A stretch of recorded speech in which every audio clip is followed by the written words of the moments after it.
In this video, we're going to have a look at understanding overridden physical properties within our iProperties in Inventor.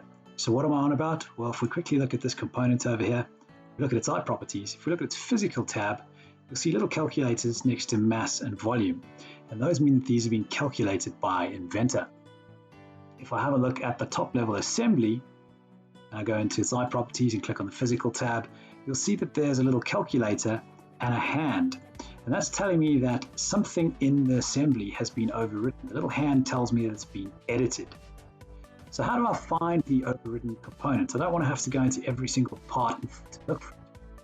It's rather tricky to do. There's no hard and fast way to do this, but the quickest and easiest way is probably just to have a look at a bill of materials. Here I can see a list of all of the mass and volume for all of my components. And if I look at this part over here, it's got very round numbers, really specific, which is probably meaning that those are the ones that have been overridden.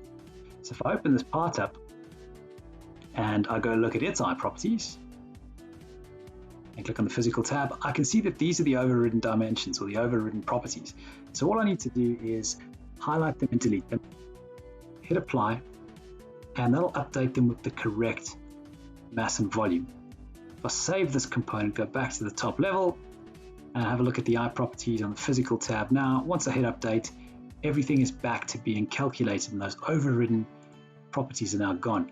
If I look back at the mass and the volume, you'll see that those are no longer sort of rounded numbers. They seem to be calculated, and I've now got a healthy, properly calculated assembly. Hope that's useful.